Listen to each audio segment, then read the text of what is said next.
every chess player dreams of sacrificing in their games. But one of the hardest ones to understand is the idea of sacrificing, for example, a piece or even just a pawn in order to gain the initiative. What do I mean by that? Well, the initiative is when you sacrifice something in order to not have an immediate follow-up, not immediate tactical follow-up, but to have long-lasting pressure against your opponent's position. And here we see one of Karjakin's games played in September 2002 in the European Club Cup. I should just mention at this moment that he finally crossed the 2,500 mark for his FIDE rating, and that meant that he guaranteed the Grandmaster title. So we talked about that in the previous video. And here he's playing against Pavel Kotsur, a Russian Grandmaster with 2570, so clearly a strong player.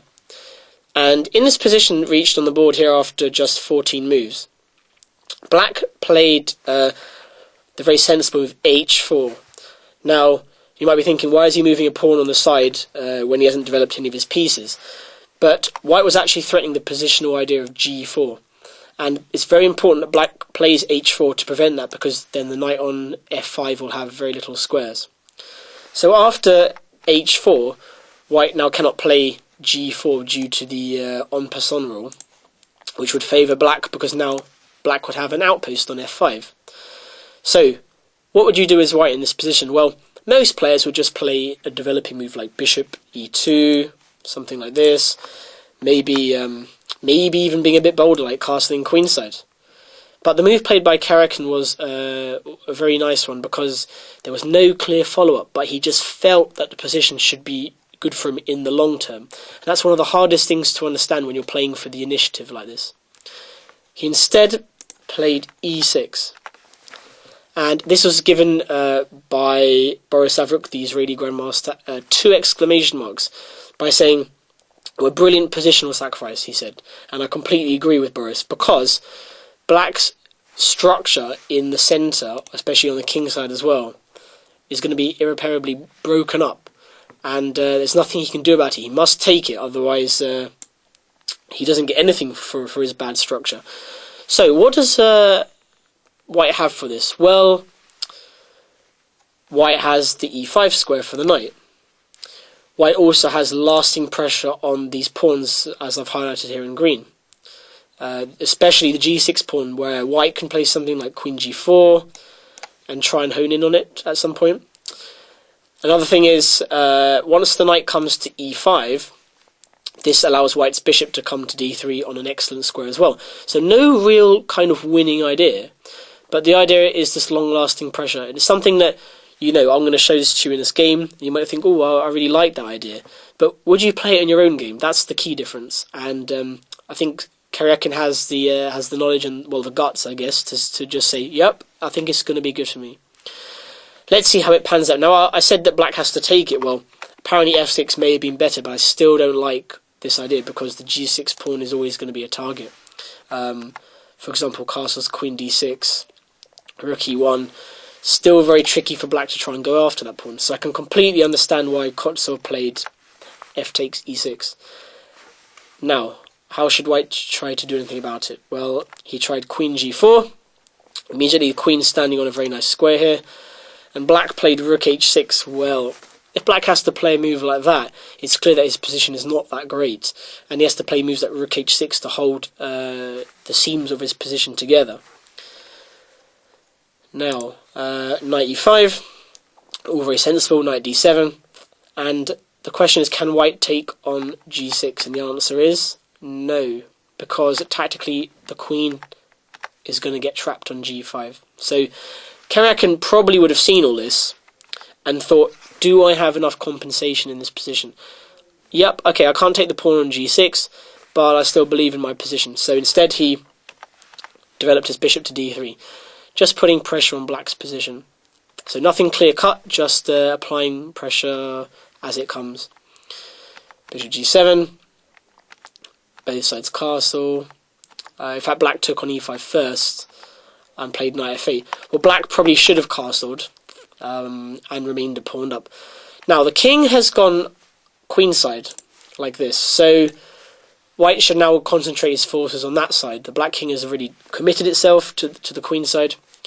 how can white try and do anything about it? A pawn storm is in order. So a4, b4, or maybe even c4, followed by rook fc1, trying to blast open this c-file.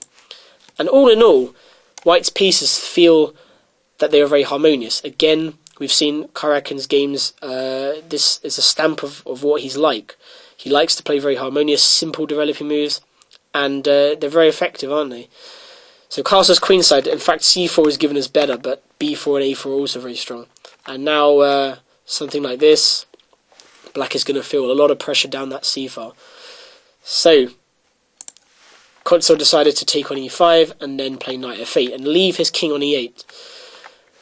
But after a4, the question was, where are you going to put your king? If you leave it in the centre, I'll still chase you.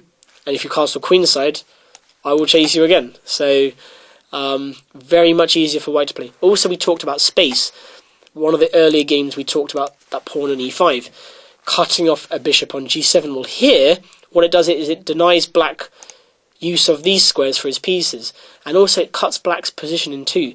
Black is unable to coordinate the rooks. We see the rooks on h6 and a8 very uncoordinated. And black's pieces are a little bit scattered, so it's going to be much easier for white to play this position, basically. So c5, well, should black be opening up the position when his forces are uncoordinated? Probably not, but okay, black's a pawn up and he feels he should try and do something rather than sitting there. So b3, a very sensible move, preventing the closing of the position. And black swapped, queen c3. Well, it doesn't feel as though black can really try and pawn grab like this because, you know, these pieces are all out of play, aren't they? So even if he does win a second pawn, it's not going to be that effective because he's not going to be able to make use of that second pawn. So queen d1. Now that move, again, we've talked about Karjakin tempting his opponents into to making bad moves. Again, even in a slow play game, he manages to achieve this. He tempts his opponent to play knight takes d4 because he has spotted a very nice idea here. Queen b2, only move to protect on this one. He could have gone queen b4 as well, but this allows queen g4 with a sideward skewer like this, pin. So queen b2, and I think maybe black overlooked white's simple reply here. He obviously would have checked the discovered attack idea with bishop b5, but of course white cannot do that because he is in check, so black escapes here. But what he missed was bishop e3. Very simple move, but yet very deadly. Because now the rook is hanging, and when the rook moves, rook f2 is going to be making the queen move away from the defense of the knight. So already the game is over. Rook h8, rook f2, and yes, black gets a couple of pawns for the piece, but again, it's not really about material, it's about initiative. All of white's pieces are very well placed, and even though the queens are exchanged, look how poorly placed all of these are. It's very bad for black. And it's not surprising that in just a matter of moves, the game is over. Can you see how Sergei managed to complete the job here in this position? Tactical idea. Rook takes f8 check, forcing immediate resignation. Because if rook takes f8, bishop b5 check, and black will be forced to give up the rook like this, leaving white simply 2 pieces ahead.